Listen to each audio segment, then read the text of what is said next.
अस्सलाम वालेकुम।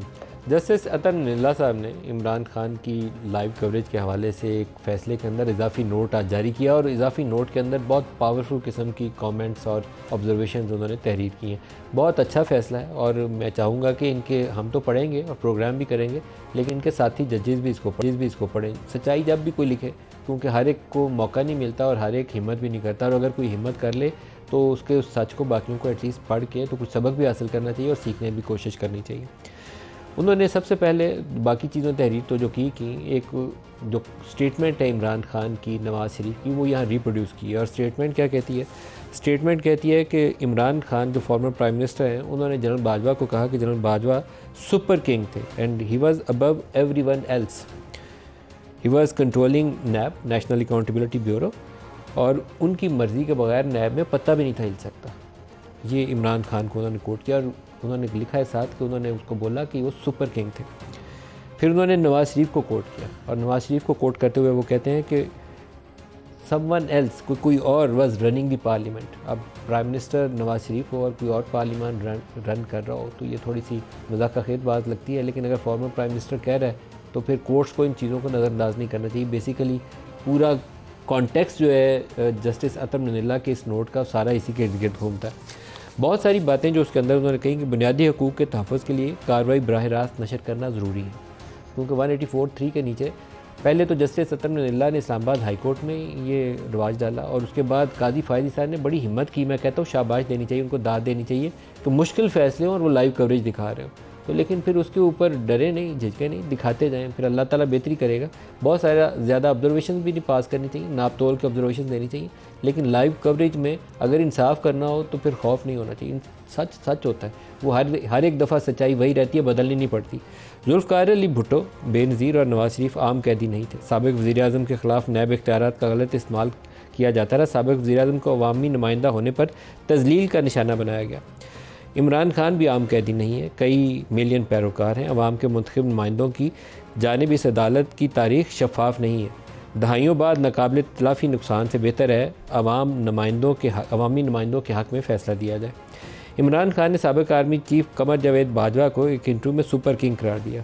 इमरान खान ने जनरल बाजवा को कहा कि वो नैब को कंट्रोल कर रहे हैं। नवाज़ शरीफ ने कहा कि पार्लियामेंट को कोई और चला रहा है। कमर जावेद बाजवा ने इन बयानात की तस्दीक भी की और ये कहा कि सियासत में मुदाखलत को तस्लीम किया और कहा कि आइंदा के लिए फ़ौज का जो रोल है वो ख़त्म किया जा रहा है। नैब को सियासी इंजीनियरिंग, मुखालफिन को हरासा करने और नीचा दिखाने के लिए इस्तेमाल किया जाता रहा। तमाम साबिक़ वज़ीर-ए-आज़म नैब का निशाना बने।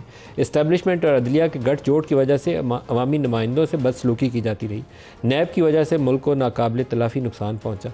नैब की वजह से ही शाहिद खाकान अब्बासी, नवाज़ शरीफ, यूसुफ रज़ा गिलानी की तज़लील भी की गई। जो अल्फाज उन्होंने तहरीर किए हैं इन वज़ीर-ए-आज़म का नैब के हाथों जो सलूक हुआ, उन्होंने लिखा कि ह्यूमिलिएट, वायलेट द डिग्निटी।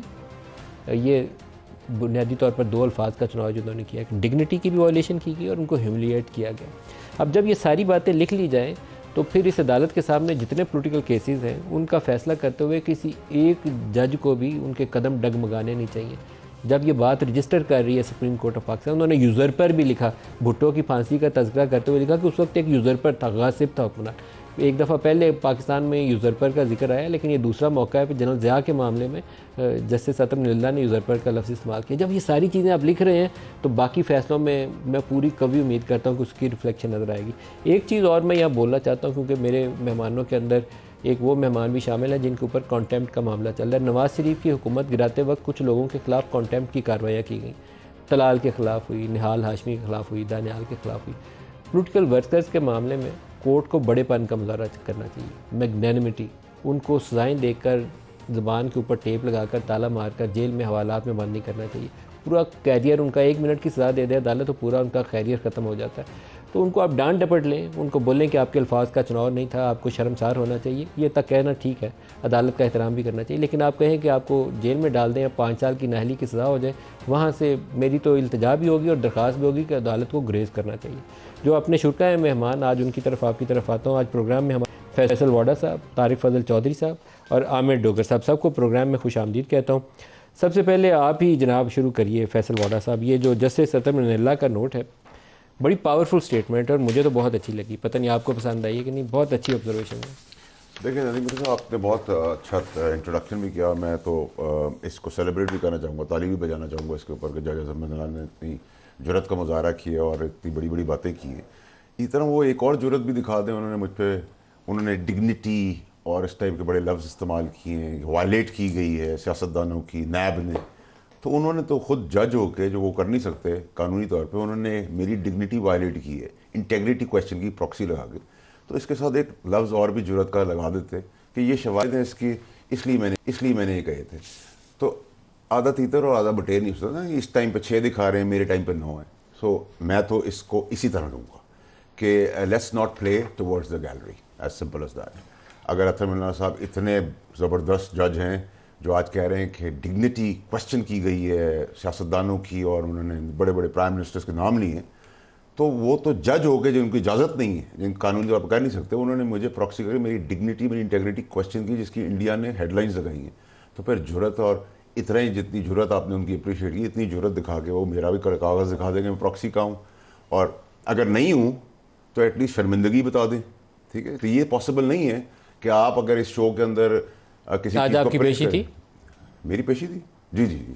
तो फिर आपने क्या कहा अदालत?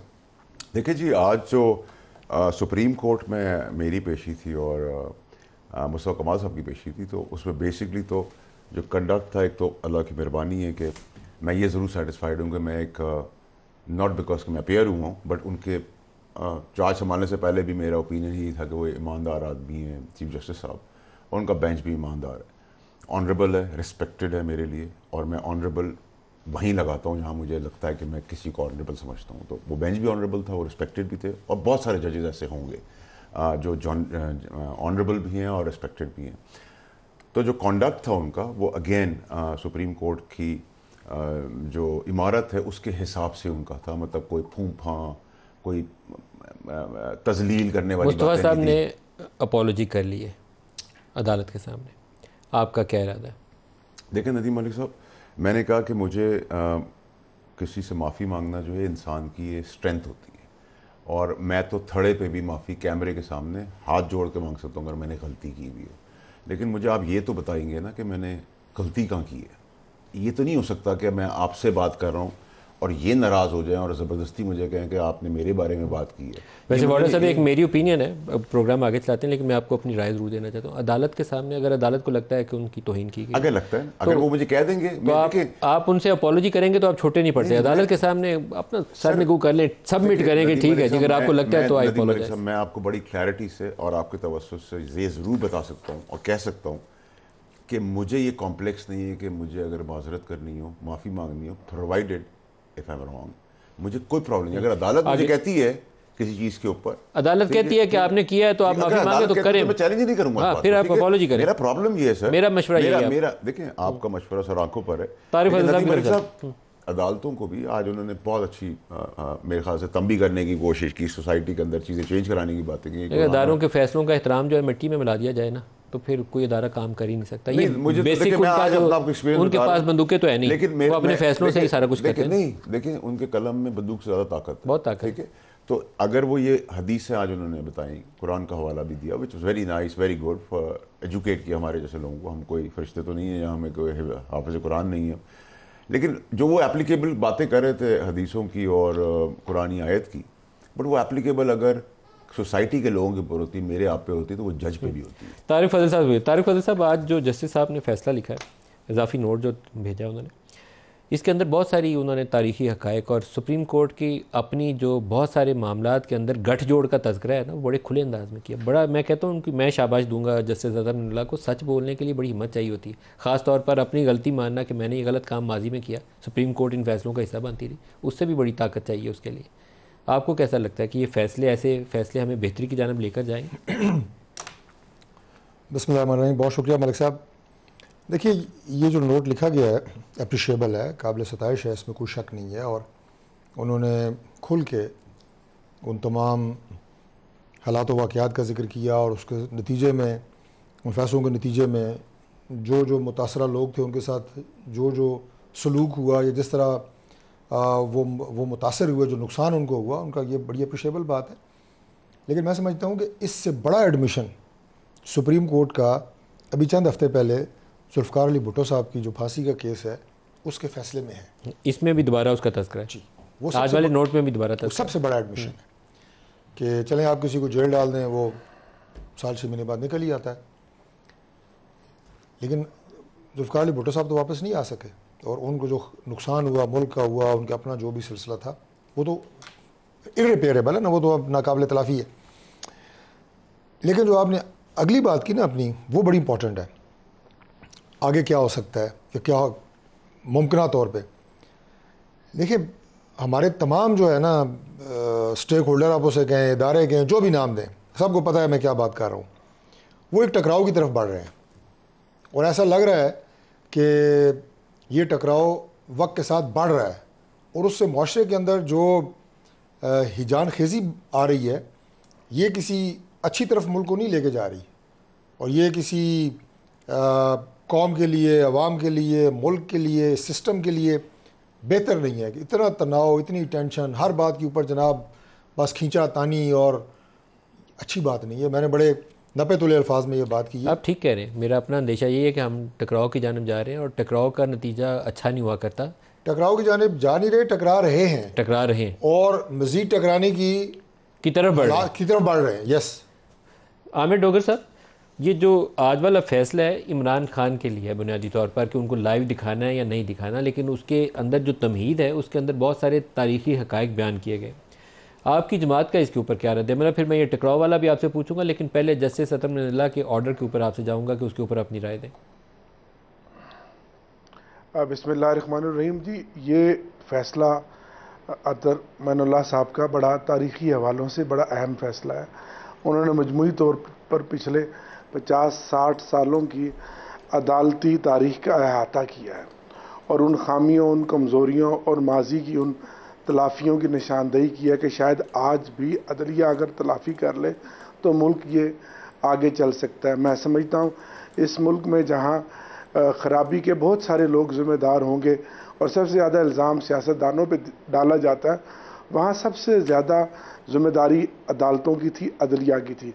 और नज़रिया ज़रूरत के तहत पिछले 50, 60, 70 सालों से जो फ़ैसले आए, वो फ़ैसले इस मुल्क की ख़राबी और बर्बादी का सबब बने। और हर दौर में एक जस्टिस अतर मिनल्ला की तरह का एक जज होता है जो हमेशा सदाए हक बुलंद करता है, लेकिन अक्सरियत जो है आप देखें कि वो उधर होती हैं जहाँ ताकत होती है, और आज भी बज़ाहिर आपको सुप्रीम कोर्ट में यही कुछ नज़र आ रहा है। मैं इसको फ़ैसले को मजमूई तौर पर बड़ा अप्रिशिएट करता हूँ, लेकिन जो जिस फ़ैसले को इन्होंने कहा गया, लिखा गया, वो फ़ैसला जिस तनाज़र में था कि आपने ख़ुद मुअज़्ज़िज़ चीफ जस्टिस साहब ने लाइव कार्रवाई शुरू की, और कई घंटे मुख्तलिफ़ केस लाइव कौम ने देखे, और उसमें कौम को एक एक्सपीरियंस भी हासिल हुआ, जजों के कंडक्ट का भी, और वकला को भी अपनी एबिलिटी शो करने का मौका मिला। कल ही अभी हमारी जो स्पेशल सीटों का केस है वो कई घंटे चला, और लेकिन एक केस जिसमें आप कहते हैं जी कोई सियासी मकासद के लिए इस्तेमाल ना हो, तो क्या बिलावल भुट्टो साहब जब रोस्टरम पे आते थे और उन्होंने कई मरतबा इस पर सियासी बात की, तो सियासी बात तो होती है जब सियासी शख्सियात या नैब की तरमीम पर बात करेंगे, तो फिर सियासी वो शख्सियात जो उसकी बेनिफिशरी थी उस पर भी बात होगी, और जो तरमीम है उस पर भी बात होगी। नैब वाला मामला सामने फैसल साहब, और नैब को जिस मामले साहब एक नुकता नोट सारा पढ़ देते हैं ना जज अतर मिनल्ला के तारीखी फैसले का, तो हमें भी पता चलता है और उन्होंने और कितनी हिस्टोरिकल बातें लिखी। आपको जाते हुए पूरा प्रिंट आउट दे दूंगा, तसल्ली से पढ़िएगा। आप पढ़ देते ना सर, 15 सफ़े पढ़िएगा और सबक हासिल करिएगा। 4-6-8 बता देते ना। मेन तो आपको मैंने बताया ना, उन्होंने लिखा हुआ है जनरल बाजवा को इमरान खान सुपर किंग कहते थे, उनको बताया था।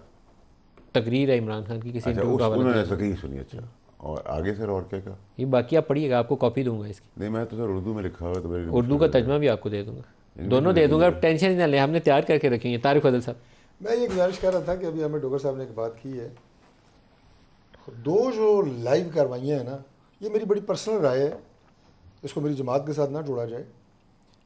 ये मुझे बड़ी ही, उसके लिए मैं क्या लफ्ज़ इस्तेमाल करूँ, चलिए इस तरह कह लेते हैं कि नहीं होनी चाहिए, मुझे लगता है वो ठीक नहीं है। एक, सुप्रीम कोर्ट के जो मुकदमात हैं इनकी लाइव कवरेज, और दूसरा कौमी असम्बली के नॉर्मल जो इजलास में हमारी बातचीत हो रही थी उसकी लाइव कवरेज।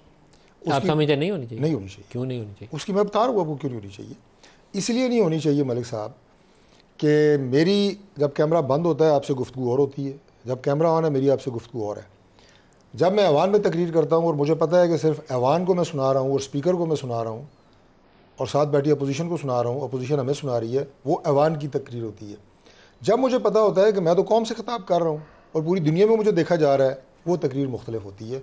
वो तकरीर फिर अवाम की तकरीर नहीं रहती। मेरा आपसे हर तकरीर आपकी अवाम आप लोगों को मुंतखब करके उस हाउस में भेजा जाता है, आप एक एक लफ्ज़ जो कहते हैं वो आप लोगों की जिम्मेदारी है कि वो चीज़ कहें जो कौम के लिए कहनी है। अगली बात है, कौम के लिए कहनी है, बिल्कुल ठीक बात है। लेकिन मैं आपको ये बता रहा हूँ कि उसमें फिर जो जोश खिताबत, उसमें जो एंगरनेस आ जाती है, क्योंकि लोगों को पता है आप पाकिस्तान तहरीक इंसाफ ये असम्बली में जो बैंड बाजे और ये सारे ड्रामे कर रही थी, क्यों कर रही थी? सीटियाँ में जा रही थी, हमें तो नहीं सुना रहे थे, वो इमरान खान को बता रहे थे कि भाई ये देखो, फिर उसकी वीडियो बनाते हैं, फिर उसको भेजते हैं कि यार ये देखो हमने ज़्यादा बदतमीजी की, ज़्यादा। ये मैं कह रहा हूँ कि ये चीज़ें जितनी सारी मैं मौजूदा हालात की बात, पंजाब असम्बली में नवाज शरीफ की तस्वीरों से आके आप लोग गए हुए आगे आए बैंड बाजा। सुप्रीम कोर्ट की आप मुझे बताएं कि 6-6 घंटे तमाम चैनल्स के ऊपर इस कार्रवाई की कौम को दिलचस्पी है? मेरा तो ख्याल नतीजे से दिलचस्पी है ना, हमें फैसले से दिलचस्पी है। फैसले की ट्रांसपेरेंसी के लिए बहुत अच्छा है कि लाइव जा रहे हैं। मुझे कोई दिलचस्पी नहीं है कि वहाँ पे 12 वकील खड़े हैं, वो उनकी अपनी एक वो क्या क्या स्टेटमेंट्स आ रही हैं, क्या नहीं आ रही, जजेस की आपस में मुशावरत हो रही है, वो रहे। तारिक साहब मेरा आपसे शदीद इख्लाफ है। अगर नवाज शरीफ को पनामा और इकामा जिस तरह उन्होंने सज़ा दी थी, अगर उस वक्त भी लाइव होता ना तो जजों को जवाब देना पड़ता कि पनामा का केस था, इकामा में सज़ा कैसे दे दी।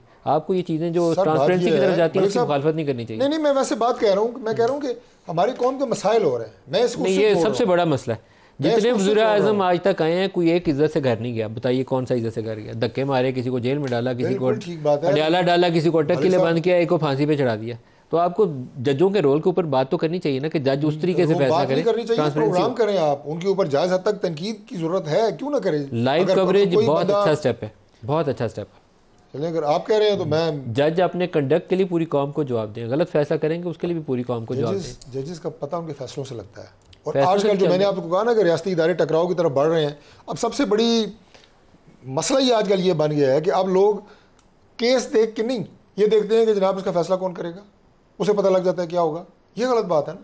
फैसल साहब, ये जो नैब के रोल के ऊपर तबसरा है काफ़ी जस्टिफाइड है। नैब ने स्वाइप पोलिटिकल इंजीनियरिंग का आज तक कुछ किया नहीं है। देखिए नदीम मलिक साहब, जो आज आपका जो प्रोग्राम का मेन जेस्ट है ना, वो है कि आपने जो इंट्रोडक्शन में कहा वो बड़ा इंटरेस्टिंग था कि एक जज अतरनाज ने जुर्रत का मुजाहरा किया और लोगों को उसको अप्रिशिएट करना चाहिए। लेकिन मैं 3 सवाल आपके आगे रखता हूँ। जज अतरनाज नवाज शरीफ साहब की कन्विक्शन के टाइम पे ये लिखते थे कि इनको नहीं दिखाया जा सकता 6, आज वो कह रहे हैं कि दिखाया जा सकता है कन्विक्टेड आदमी को। आप 9 उस वक्त उनका फैसला ठीक था।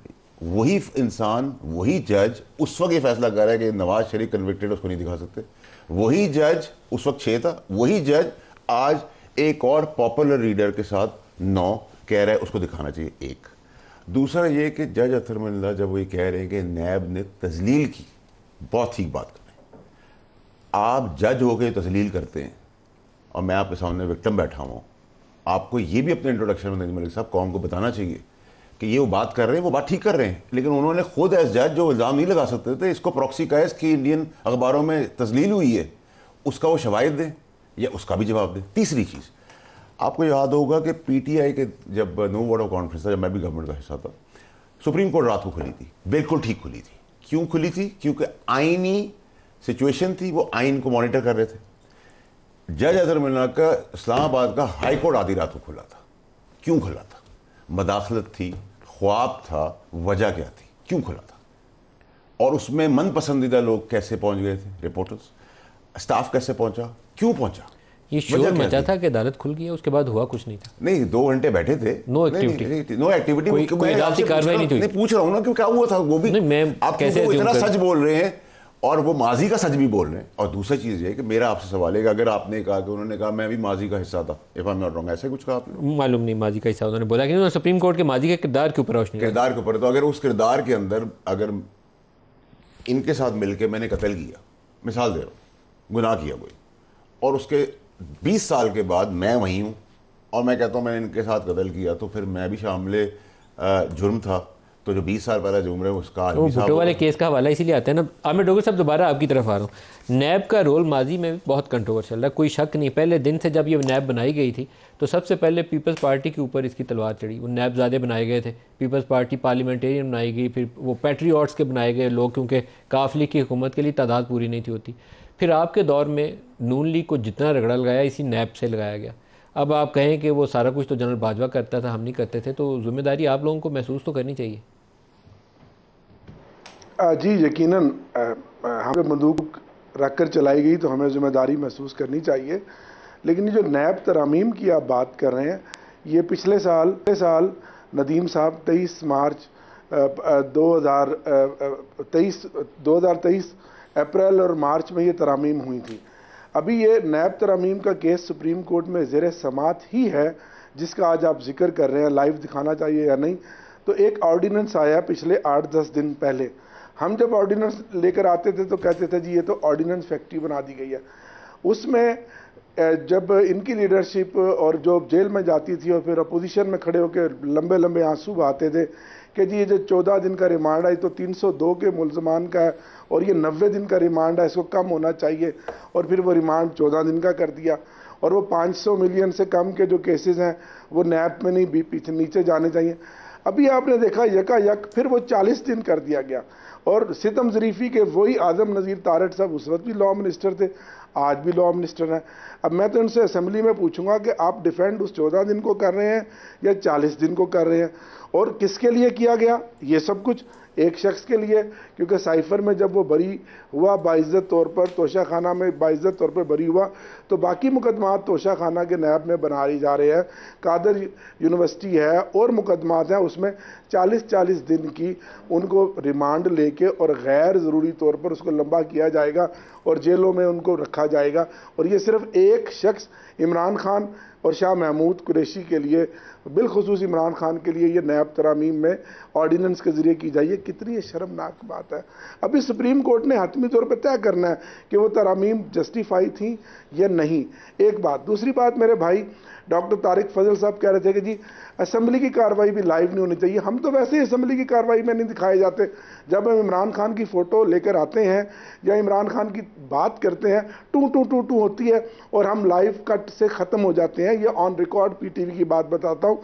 और असेंबली में बैठे हुए जो कैमरा मैन है बेचारे, वो ट्विस्ट कर रहे होते हैं, कभी कैमरे को इधर चले ले जाते हैं, कभी इधर ले जाते हैं, कभी इधर ले जाते हैं। तो हम पे तो वैसे ही पाबंदी है। अब जो इमरान खान की एक तस्वीर नज़र आनी थी लोगों को, कौम को, और शायद वो बोल पड़ता और लोग उसकी आवाज़ सुन लेते, वो भी आपने सुप्रीम कोर्ट का सुन लिया और उन्होंने कहा जी लाइव कवरेज भी नहीं होनी चाहिए। तो हम तो दीवार के साथ वैसे ही लगे हुए हैं। अगर ये PTV पे कार्रवाई भी बंद करना चाहते हैं तो कर दें, क्योंकि लाइव की वैसे ही बंद है। और सिर्फ जो एक ब्रेक ले लें, ब्रेक से वापसी पे कोई और बात करते हैं, हमारे साथ रहिएगा।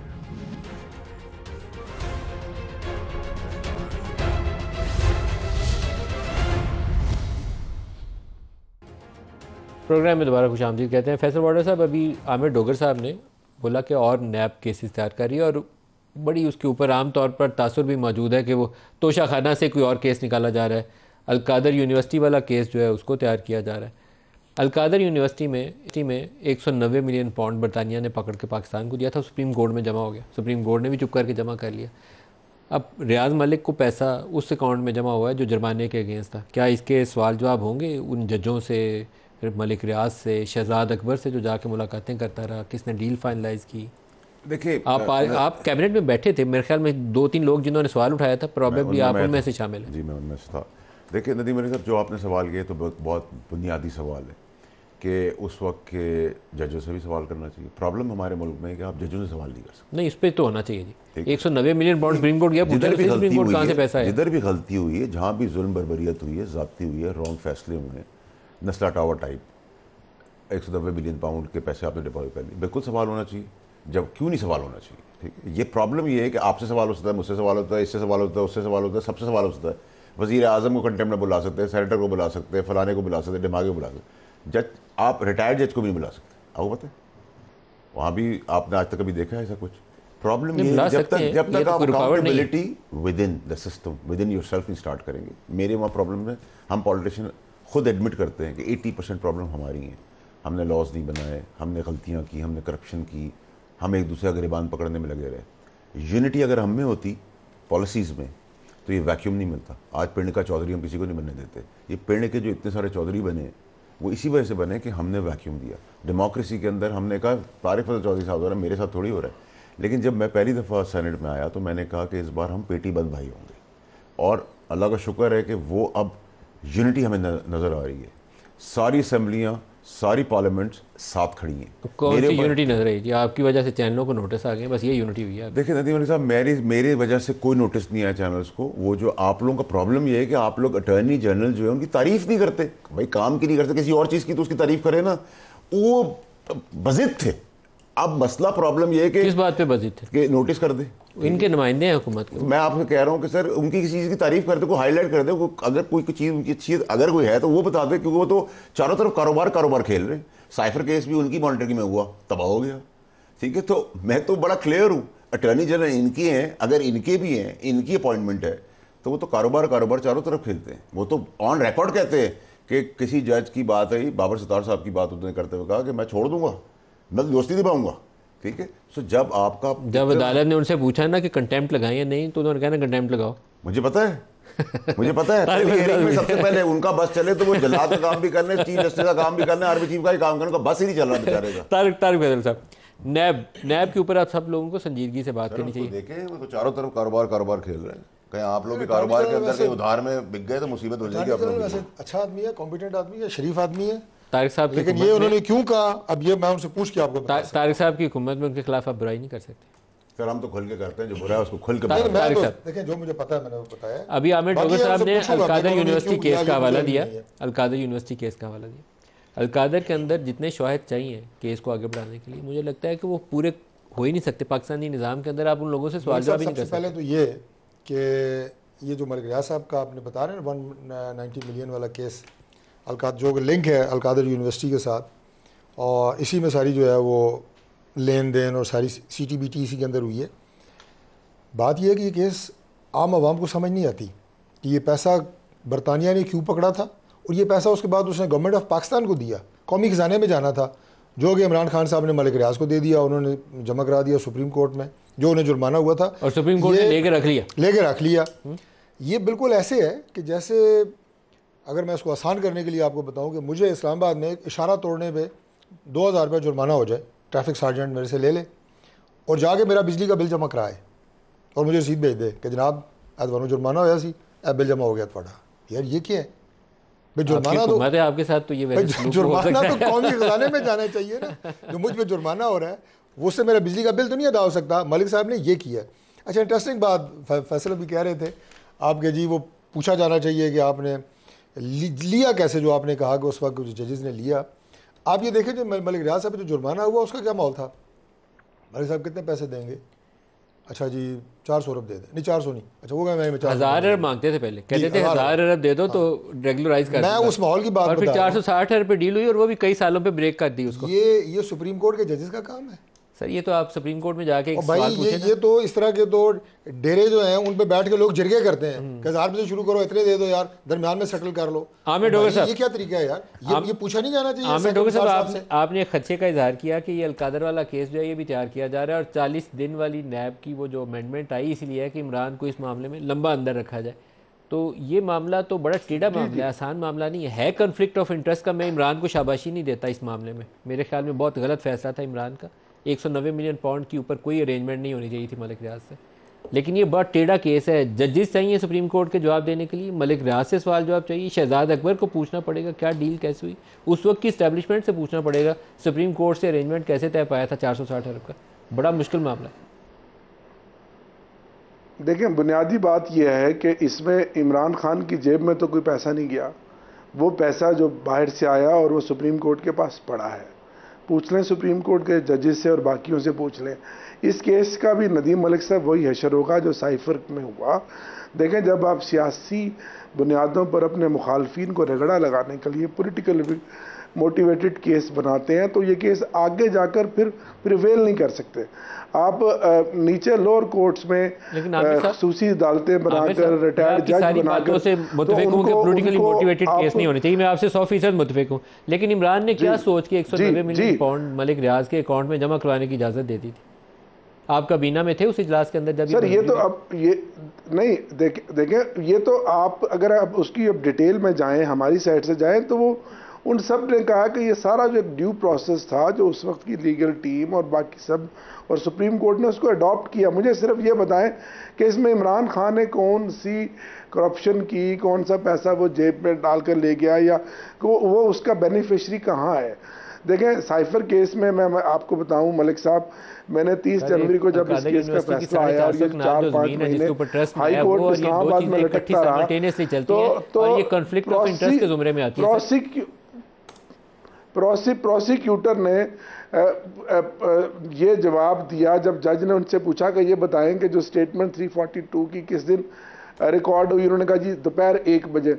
उन्होंने कहा ये बताएंगे फैसला कब आपने सुनाया? उन्होंने कहा जी दोपहर 1:30 बजे। उन्होंने कहा एक वक्त के वज़ीर आज़म को, साबका, और वज़ीर ख़ारजा को आप 10-10 साल सजाएं दे रहे हैं और 75 सफ़ों पर मुश्तमिल एक फैसला आपने आधे घंटे में लिखवा दिया। तो तय ये हुआ कि वो फैसले पीछे से लिखे हुए होते हैं और वो सुनाए जाते हैं और आगे जाके उनका हाल वही होता है जिस तरह के बाकी केसेस का हमेशा से होता है। तो ये कादर केस में भी हमें कोई खुदा न खासे ऐसी बात नहीं, अगर इंसाफ के तकाजे पूरे हुए तो इमरान खान उसमें भी बरी होंगे। आप सब जानते हैं कि ये एक फस्तायत है जो तमाम हदें तजावज़ कर गई हैं। आज नदीम मलिक साहब, आलिया हमजा और सनम जावेद जो 1.25 साल झूठे बेबुनियाद मुकदमों के बाद पहले उनको लाहौर फिर कसूर और आज जब मियाँ वाली के तमाम मुकदमा से उनकी ज़मानतें हो गई तो अब गुजरांवाला की पुलिस उनको ले गई है। इनके जुल्म और सितम की तो इंतहा है। कभी हमने तो ऐसा फरंगी के आपका साथ दूंगा, ये दुरुस्त नहीं है। औरतों के साथ इतना वैसी नरमी होनी चाहिए और औरतों के साथ इतना गुस्सा। शायद उसकी सनम की बेल हुई है तो उसको गुजरांवाला वाली पुलिस ने पकड़ लिया। एक ब्रेक ले लें, हमारे साथ रहिए।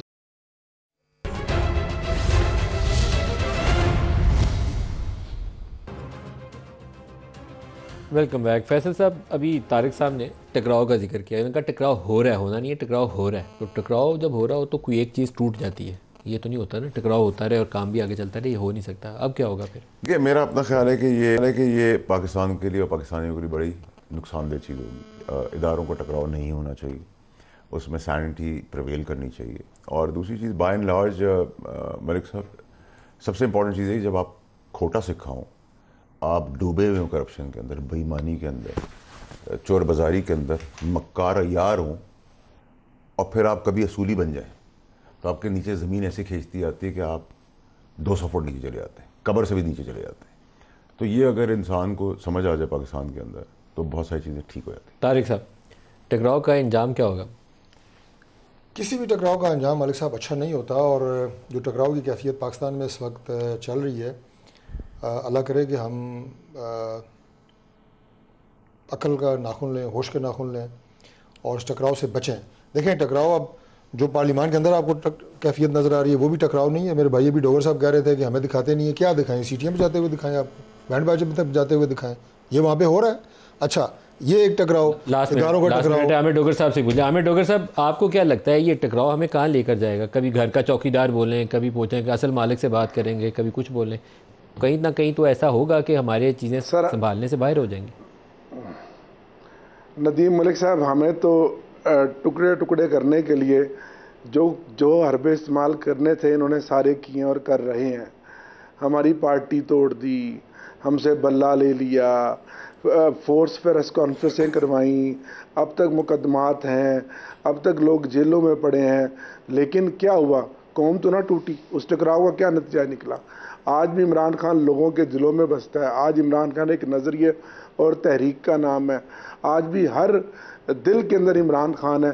तो क्या हुआ? उस टकराव का क्या नतीजा हुआ? अगर मुल्क को कोई फ़ायदा होता है तो बिल्कुल फ़ायदा कर लेंगे।